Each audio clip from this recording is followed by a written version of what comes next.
আপনি কি যে শুধু বাংলার মধ্যে বেঁধে রাখবেন নজরুলকে, না নজরুলের গানকে সারা বিশ্বময় পৌঁছাবেন? তার মানে এই নয় যে আমি বলবো যে ফিউশন করে তার সঙ্গীতের সুরকে বদলে দিয়ে তাকে পৌঁছানো, তা নয়। দেখুন, আমি ছোটবেলায় যেহেতু কলকাতায় বেশ কিছুকাল আমি সময়টা কাটিয়েছি, ওখানে দেখেছি দাদুর গান নিয়ে যাচ্ছে তাই হয়েছে।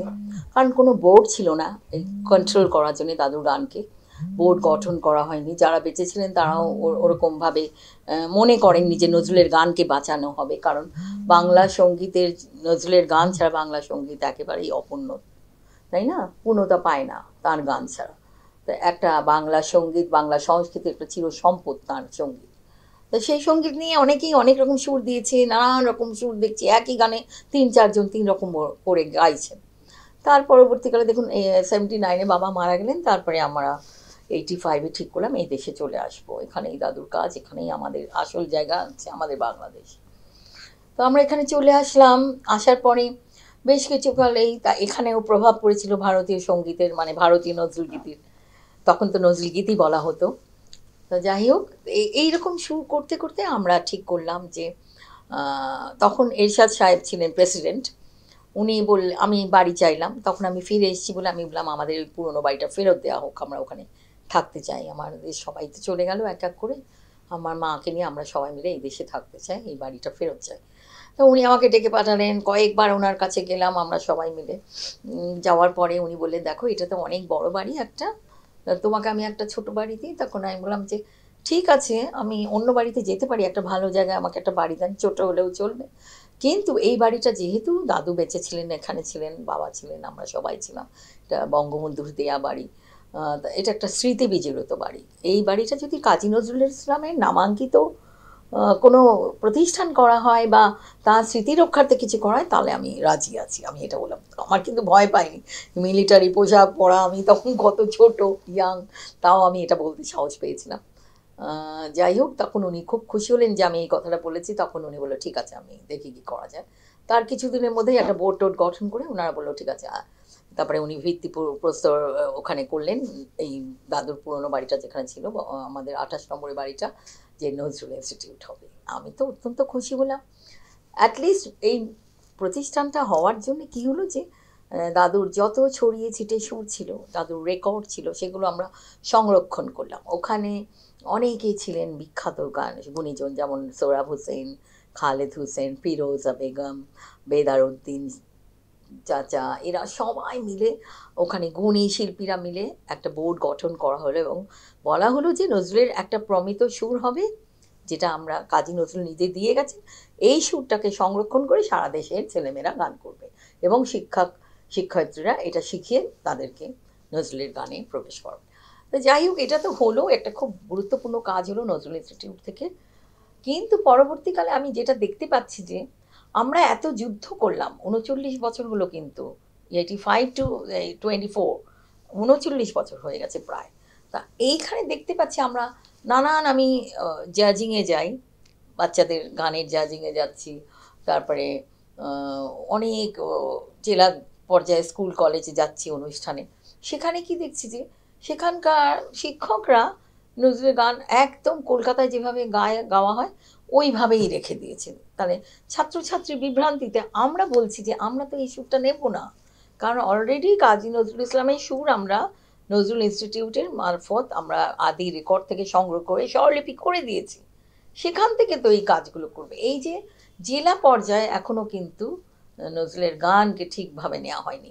আর বেশ কিছু প্রতিষ্ঠান আছে, হ্যাঁ, তারা কিন্তু যাচ্ছে, তাদের ওয়ার্কশপ করছে, তাদের শিখিয়ে চলে আসছে, কিন্তু কিন্তু শিক্ষকরা নিতে পারছে না। এটা কিন্তু একটা বিরাট গুরুত্বপূর্ণ ব্যাপার। এটা তাদের মনোযোগী হওয়া বলে আমি মনে করি, যে এই যে ছাত্রছাত্রীকে বিভ্রান্তিতে না ফেলা। একটা নজরুলের সুর আছে, সেই সুরটাই আমরা অনুসরণ করে ছেলেমেয়েদের শেখানো হচ্ছে। সেটা সকল সারা দেশের ছেলেমেয়েরা একই সুরে গান গাইবে, কিন্তু এটাই এখনো হয়নি, কিছুটা বাকি আছে, হয়ে যাবে। কারণ আমরা তো যুদ্ধ করে এতটা আসলাম। হ্যাঁ, নিশ্চয়ই সরকারি পৃষ্ঠপোষকতা আছে, তাছাড়া তো আমরা কাজ করতে পারবো না। নজরুল ইনস্টিটিউটেই তো একটা সরকারি প্রতিষ্ঠান, এখানে একটা প্রজেক্ট ওনারা করে দেন, সেই প্রজেক্টে আমরা অনেক অনুবাদের কাজ হচ্ছে নজরুল ইনস্টিটিউট থেকে, বাংলা একাডেমি বলুন, নজরুল ইনস্টিটিউট, এরা কাজ করছে। আর সব কিছু তো একটা সরকারের উপর ডিপেন্ড করে থাকলেও চলা যায় না, কারণ ব্যক্তি প্রতিষ্ঠান ব্যক্তিগতভাবেই অনেককে এগিয়ে আসা উচিত এইসব কর্মকাণ্ডে। আর গবেষণা ক্ষেত্রে দেখুন, অনুবাদ হচ্ছে সবচেয়ে বড় কাজ। অনুবাদের মাধ্যমে নজরুলকে আমাদের সারা বিশ্বে পৌঁছাতে হবে। সেই কাজ হাতে নিয়েছে নজরুল ইনস্টিটিউট বেশ কয়েক বছর ধরে। এবং আপনি জানেন, শুনে খুশি হবেন যে আমি আমেরিকাতে অনেকবার সেমিনারে ওখানে যাচ্ছি, নজরুল সম্মেলনে যোগ দিচ্ছি। সেখানে অনেক বড় বড় প্রফেসররা তারা দাদুকে নিয়ে কাজ করছেন ইউনিভার্সিটিগুলোতে। তাদের মধ্যে আছেন উইনস্টন ল্যাংলি, তারপরে কাজী গুলশানারা, কাজী বেলাল, এরা সব কাজ করছেন ওখানে। তারপরে আরও কয়েকজন আছে, এখন নাম মনে করতে পারছি না। এরা সবাই নজরুলকে নিয়ে ইংরেজিতে কাজ করছেন এবং ওখানে নজরুল চেয়ার প্রতিষ্ঠিত করেছেন। আমি নিজে গিয়ে দেখে এসেছি এসব ইউনিভার্সিটিতে। তা মোটামুটি দাদুকে নিয়ে খুব ভালো, কবিকে নিয়ে খুব ভালো কাজ হচ্ছে। সারা দেশের ছেলেমেয়েরা তার গান শিখছে, ভীষণ আগ্রহী হচ্ছে। আগে যেটা আমি দেখতে পাইনি, এখন অনেকটা কাজী নজরুলের এসব নিয়ে এগিয়ে যাচ্ছে ছেলেমেয়েরা। কিন্তু আমার কথা হচ্ছে যে শুধু গান আর কবিতা শিখলাম কিন্তু নজরুলকে ধারণ করলাম না, এটা একটা বড় ব্যাপার। কাজী নজরুল যে আমাদেরকে, আমি একটু আগেই বললাম যে অসাম্প্রদায়িক চেতনার কবি। অসাম্প্রদায়িকতা মানে কি? যে আপনি সকল ধর্মকে ভালোবাসেন কিন্তু আবার ভালোও না বাসেন, মন্দির ভেঙে দিচ্ছেন, মসজিদ ভেঙে দিচ্ছেন, আপনি অন্য ধর্মের মানুষকে লাঞ্ছিত করছেন, সেটা তো কবি বলেননি।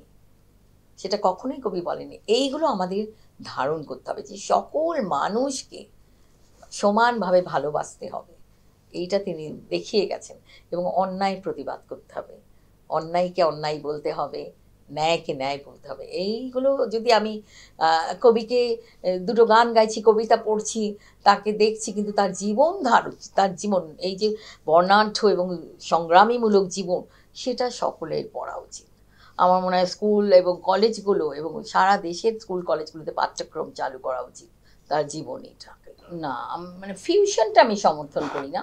আপনি যদি তার গানটা নিয়ে কাজ করেন, নানান ইনস্ট্রুমেন্টাল জিনিস নিয়ে ইনস্ট্রুমেন্টাল ওয়েতে তাকে ব্যবহার করেন, সেটা ঠিক আছে। কারণ নতুন প্রজন্ম কিন্তু নজরুলের গান শুধু হারমোনিয়াম তবলা দিয়ে শুনবে না। আর দাদুর কিছু গান, এমন দেশাত্মবোধক জাগরণমূলক গান আছে যেগুলো আপনি দারুণভাবে ইন্সপায়ার্ড করে বানাতে পারেন। হ্যাঁ, তার সুর এবং বাণীকে চেঞ্জ করা যাবে না। ফিউশনটা কারোর গানেই প্রযোজ্য নয়, না রবীন্দ্রনাথ না নজরুল, অন্য কারোর গানেই না। আর কি বলে, যেটা অনেকে মেনে নিচ্ছেন না, কোক স্টুডিওতে আমি দু তিনটে গানের পারমিশন দিয়েছি। তারা বাগিচায় বুলবুলি দেখুন, সারা বিশ্বের মানুষ গাইছে, কিন্তু তারা কিন্তু সুর চেঞ্জ করেননি এবং তারা বাণীও চেঞ্জ করেননি, ভীষণ ভালোভাবে নিয়েছে। আমি আমেরিকাতে গেছি, সেখানেও দেখছি বিদেশি বাচ্চারা এই গানটার মধ্যে নাচ করেছে এবং গাইছে নিজেরাও। তা একদিকে আপনার কি উচিত? আপনি কিন্তু শুধু বাংলার মধ্যে বেঁধে রাখবেন নজরুলকে, না নজরুলের গানকে সারা বিশ্বময় পৌঁছাবেন। তার মানে এই নয় যে আমি বলবো যে ফিউশন করে তার সঙ্গীতের সুরকে বদলে দিয়ে তাকে পৌঁছানো, তা নয়। কিন্তু তা হচ্ছে না। তার এই কোক স্টুডিও বলুন বা গান বাংলা বলুন, এরা কিন্তু খুব সচেতন কবি সুরকে নিয়ে। আমি যখনই বলি যে যখনই যে গান হবে আমাকে শোনাতে হবে এবং আমি সুরটা শুনতে চাই যে ঠিকঠাক সুর আছে কিনা। হ্যাঁ, বাগিচায় বুলবুলিতে একটা ভুল করেছে ওরা, ওখানে দুটো ছেলে, মানে দুই লাইন অন্য সুরে ঢুকিয়ে দিয়েছে, সেটা ওরা অন্যায় করেছে। ওরা আমাকে বলেছে যে আমরা অন্যায় করেছি, এটা আমি ঠিক করে দেবো, আর পরবর্তীকালে কোনো দিন এরকম হবে না। ওরা ক্ষমা চেয়েছে। কিন্তু আমার কথা হচ্ছে যে আপনি যদি তার গানের সুর দেখুন, দাদু কিন্তু অনেক বিদেশি সুরে গান লিখেছেন। দূরদীপবাসিনী, শুকনো পাতা নুপুর, বা টার্কি সুর, দূরদীপবাসিনী, এগুলো। তারপরে রুমঝুম রুমঝুম, হ্যাঁ, পারস্য দেশ, ইরানি গান লিখেছেন, ইরানি সুরে। তা এইসব গানগুলোকে তো আপনাকে রিক্রিয়েট করতে হবে। মানে রিক্রিয়েট মানে এই নয় যে তার সুর আর বাণী যেরকম এরা রহমান করেছিলেন, তা নয় কিন্তু তার গানটাকে আরও মিউজিক্যাল ওয়েতে। কারণ দাদু ভীষণ ইনস্ট্রুমেন্টাল ব্যবহার করতে পছন্দ করতেন তার গানে, নানান মিউজিক দিয়ে তিনি তার গানকে পছন্দ করতেন করা। সেভাবেই কিন্তু তিনি বলেও গেছেন, কিন্তু তার সুর বা বাণী বিকৃতি করে নয়। এটা আমাদের পরিবার কেন, আমাদের কেউ মেনে নেব না। কিন্তু অনেকে ভাবছেন যে কোক স্টুডিও বাগিচায় বুলবুলি করে ভুল করেছে, কিন্তু তা নয়। কিন্তু আপনি দেখুন, আপনি কত মিলিয়ন মানুষ বাগিচায় বুলবুলি শুনেছে, কিন্তু তারা কিন্তু তার সুরটা বজায় রেখেই করেছে। এবং কবি নজরুলের এমন কিছু গান আছে, আপনি যদি খুব সুন্দর মিউজিক দিয়ে করেন, ইনস্ট্রুমেন্ট ব্যবহার করে, অপূর্ব অপূর্ব, মানে সকলের কাছে একটা শোনারও একটা ব্যাপার আছে। কিন্তু আপনি শুধু জামা কাপড় সুন্দর পরে দাঁড়িয়ে গান গাইলেন, গানটা মানুষের মনে পৌঁছালো না, তা নয় কিন্তু, এটা একটা শোনার ব্যাপারও আছে। তা আমি দেখেছি যে আমরা রাত ভোর নজরুলের গান, অনেকে মানে নজরুলের গান সারা বেশি চলে না, অনেক রেকর্ড কোম্পানিরাই আমাকে বলেছে, যেহেতু ওদের রয়্যালটির ব্যাপার একটা থাকে আমাদের দেওয়ার ব্যাপারে, এটা নিয়ে পরে বলছি। তা ওরাও বলেছে, আমিও দেখেছি যে সারা রাত দাদুর গান সবাই শুনছে। কেন শুনছে বলুন? তার গানের চাহিদাটা তো এমন, তখনও ছিল, এখনও, এবং চিরকালের গান, এটা এটা থেকে যাবে। আর ফিউশন আমি কখনোই পছন্দ করি না, কোনো দিন কারোকেই আমি ফিউশন করতে দাদুর গানে দেবো না। কিন্তু কিছু গ্রুপ মনে হয় ফিউশন করেছে দাদুর চল চল নিয়ে, তারপরে মোরা ঝঞ্ঝার মতো উদ্দাম, এইসব গানগুলোকে নিয়ে, কারণ তারা বুঝে না, তারা না বুঝেই করে ফেলেছে ব্যাপারটা। কিন্তু তাদেরও বোঝা উচিত, কবিটা হচ্ছে আমাদের জাতীয় কবি। সংবাদ, ফিচার ও অনুষ্ঠানের জন্য ভিজিট করুন সংবাদ প্রকাশের ওয়েবসাইট এবং যুক্ত থাকুন ফেসবুক পেজ ও ইউটিউব চ্যানেলের সঙ্গে।